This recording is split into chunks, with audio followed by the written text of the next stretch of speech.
बाबा रामदेव ने एक बयान दिया था, बीजेपी को वोट दीजिए, पेट्रोल जो है 34 रुपए हो जाएगा, लेकिन अभी उन्होंने एक बयान दिया है, जो जो करना है कर लो। हाँ, तू क्या मेरी पूछ पाड़ेगा? ठीक है, नहीं देता जवाब। अगर इस तरीके के सवाल करे तो अच्छा नहीं होगा, ये उनका जवाब था। मैं एक बात पूछना चाहूँ उनसे, बाबा से। देखो, बाबा हैं, वो योग गुरु हैं। अब योग गुरु हमारे देश के ऐसे जवाब देवेंगे पत्रकारों की कोई वैल्यू नहीं समझेंगे, कोई इज्जत नहीं करेंगे, तो और देश में कैसा मैसेज जाएगा? एक बात ये सोचने वाली हो गई। दूसरी बात, जब उन्हें इतना डर लगा जवाब देने में, जब पत्रकारों को वो इस तरीके की बात करते, तो फिर वो मीडिया में आते ही क्यों है? तीसरी बात, फिर आप ऐसी गलत बयानबाजी करते क्यों जिससे आपको पश्चाताप होवे और दूसरे व्यक्ति को आपके ऐसे सवाल सुनने पड़े? ठीक, एक हमारे योग गुरु होने के बावजूद वो इस तरीके के जवाब देते हैं, ये एक अलग बात है। उनसे बच्चे, जैसे वे कहते हैं मैं योग सिखाऊंगा, एक आदमी बोल सही नहीं सकता, तो वो क्या योग सिखाएगा? क्या किसी को सीख देगा? सीख ज्ञान किसी से भी लिया जा सके, एक छोटे बालक से भी लिया जा सके, एक बड़े योग गुरु से या कोई भी धर्म गुरु हो, योग गुरु कोई भी हो, उनसे भी लिया जा सके, एक बड़े व्यक्ति से भी लिया जा सके। लेकिन जिस व्यक्ति की भाषा शैली ऐसी हो, ठीक, तो वो दूसरों को क्या तो योग सिखाएगा और क्या ज्ञान सिखाएगा?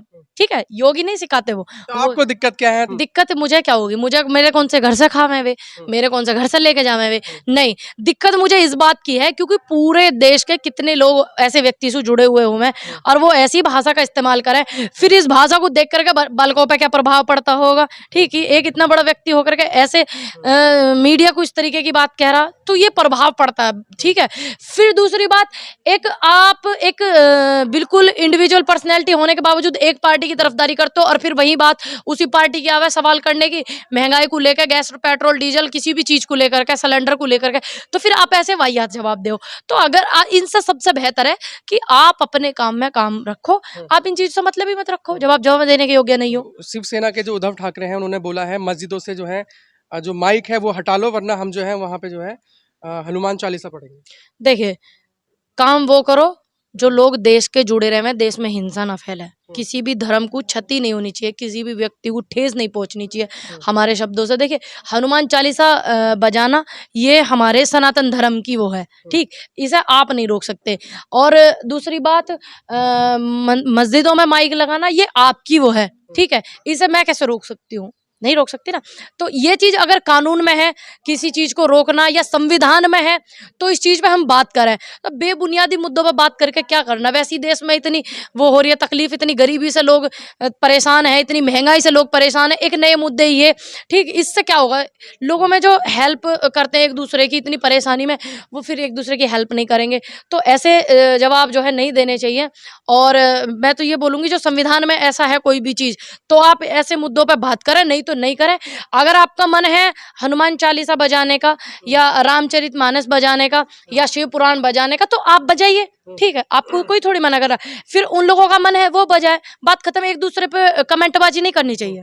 अच्छा, गाजियाबाद में जो है मलिन कॉलोनी थी, उस पे योगी सरकार ने आदेश दे दिए हैं कि 15 दिन में इसको खाली करो, वरना बुलडोजर चला देंगे। देखिए, एक बार खोड़ी गांव पड़े है हरियाणा में, जब हम वहां जावे थे, वहां भी कुछ इस तरीके का हुआ था। बड़े बड़े होटल जो थे, उनकी वजह से उनकी शो खराब हो रही थी। वहां एक 5 स्टार होटल बन रहा था, फिर उनको वहां तो तब मैंने बोली थी कि अभी तो ये हरियाणा की बारी है, कहीं ऐसा ना हो उत्तर प्रदेश में भी ये माहौल ना आ जावे। तो अब देखो, उत्तर प्रदेश में भी आ गए। बाबा जी का जो बुलडोजर है, ये गरीबों पे क्यों चल रहा? ठीक, फिर दूसरी बात, अगर वहां बुलडोजर चल रहा है, वो जमीन एक्वायर हो गई है, कोई भी चीज ऐसी है, तो उन गरीबों के लिए कुछ थोड़ी सी जगह, जमीन कुछ करके उनका पुनर्वास का इंतजाम करना चाहिए गवर्नमेंट को। और बाबा जी तो कहते हैं कि मैं गरीबों की बहुत हितकारी हूँ, तो फिर आप पहले उनके घर बनवाओ ना।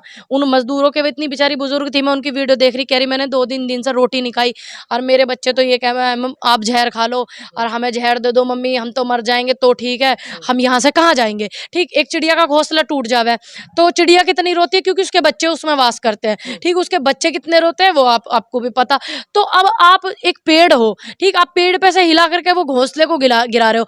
अभी मुख्यमंत्री उत्तर प्रदेश सूबे के, तो एक पेड़ की तरह ना, आप उसको बुलडोजर चला के खराब कर रहे हो। आपका काम है दूसरों को छाया देने का, आपका काम है हवा देने का, आपका काम है जनता को ज्यादा प्रेम मोहब्बत करने का, जनता को सुविधाएं प्रोवाइड कराने का। उनसे जितनी उनके पास चीजें, आप उन्हें भी छीन रहे हो, महंगाई करके छीनी जा रही चीजें। ठीक, और दूसरी बात, उनके घर है, आप उन्हें भी छीन रहे हो। तो ये कहाँ का नया है? वो ये कह रहे हैं कि जो अवैध हैं उन पे बुलडोजर चलेगा, जो गलत तरीके तो से इन बनाए। गलत तरीके से देखिए, इन्होंने कोई अपने आप तो बना नहीं लिए, किसी ने कॉलोनी कटी होंगी, किसी ने कॉलोनी बेची होंगी, किसी ने इनको बेचा होगा। इन्होंने अपनी मजदूरी मेहनत करके 500 रुपए की कमेटी वमेटी डाल के ये गरीब लोग पैसे जोड़े 20-20 30-30 हजार रुपए, फिर उनको देवें जमा करें। ठीक इस तरीके से ये अपने ऐसी कॉलोनियों में, कच्ची कॉलोनियों में प्लॉट लेते हैं। ठीक पहले तो मैं ये बोलूंगी आगे से सावधान रहें, इस तरीके का आपको सामना ना करना पड़े। लेकिन इनके घर पे बुलडोजर चलने से पहले तो उनके घर पे बुलडोजर चलने चाहिए ना, जिन्होंने कॉलोनी काटी है। मेन चीज जो है, उन्होंने क्यों बिना अप्रूव्ड के कॉलोनी काटी, क्यों उन्होंने परमिशन नहीं ली, क्यों इतने घर परिवारों को बेघर करा। और जिस व्यक्ति ने कॉलोनी काटी, जिस केस में हाथ है, पहले उनके घर पे बुलडोजर चलना चाहिए था, ताकि उनको भी शांति होती, जो गरीब लोग हैं, कि हाँ देखो पहले उनके घर पे चला तब हमारे पे चला। कुछ तो ऐसा करते। तरीके से पूरे देश में जो महिला सुरक्षा को लेकर बात की जाती है, योगी जी ने फिर से एंटी रोमियो स्टार्ट कर दिया, एक्टिव हो गया। देखिए, अब प्रेम में मोहब्बत में जोर किसका चलता, किसी का भी नहीं। तो आप तो अभी मतलब इंसानों के बीच की वो दूरियां पैदा कर रहे थे, उनमें नफरत पैदा कर रहे थे। अब लड़का लड़की किसी से दिल मिले की बात है, प्यार मोहब्बत की, अब आप उन्हें दूर कर रहे हो, ये कितना ठीक है। अभी आजकल का जमाना इतना फास्ट फॉरवर्ड है कि अपनी पसंद से लड़के लड़कियां शादी करते हैं, अपनी पसंद से देखते हैं। तो अब आप एंटी रोमियो बनने की जरूरत क्या है? लोग प्यार से बनते हैं।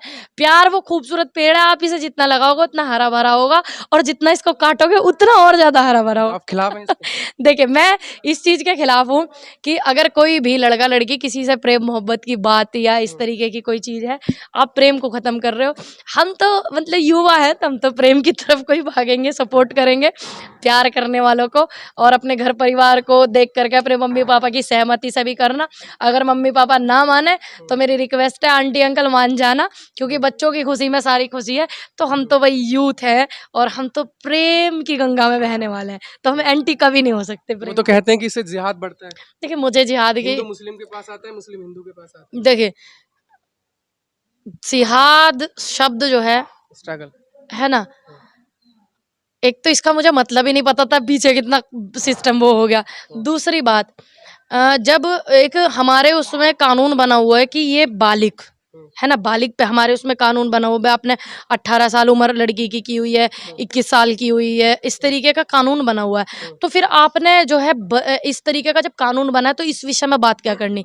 अपने खुद लड़का लड़की इस चीज़ को देखने के लायक हो जावे कि हमें इस व्यक्ति से बात करनी है या नहीं करनी है, हमें इससे शादी करनी है नहीं करनी है, हमारे ये लायक है नहीं है, इतनी सोचने समझने की जो है शक्ति वो व्यक्ति लड़की के अंदर भी और लड़के के अंदर भी। आजकल की जनरेशन इतनी फास्ट फॉरवर्ड है कि 14-15 साल के बाद ही हो जाती है, लेकिन उनको जो अप्रूवल मिलता है वो संविधान में जो दिए गई उम्र है उसके 18 के बाद मिलता है लड़कियों को, है ना। तो फिर इन बातों पे मैं क्या बोलूं, क्या बात मैं करूं। जो संविधान नाम की चीज, अगर आप संविधान को मानते हैं तो संविधान के हिसाब पे चलिए, ये बेबुनियादी बातें मत कीजिए। अगर ये बेबुनियादी बातें आप करते हैं तो फिर आप संविधान में से ये वाला कॉलम साइड कर दीजिए।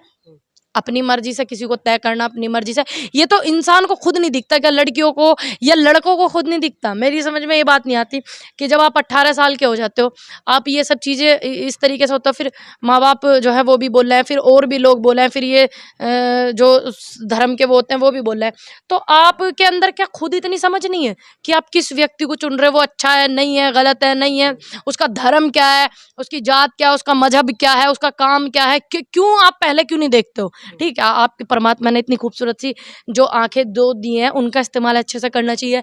एक दिमाग दिया है, उसका इस्तेमाल अच्छे से करना चाहिए। और आजकल के में इतना मतलब इतने एक्टिव है, मोबाइल वगैरह इतनी चीज चल गई है, और इतने लोगों को कानून अब समझ में आते हैं, तो उनको अच्छे से पता है कि हमें क्या चुनना क्या नहीं चुनना।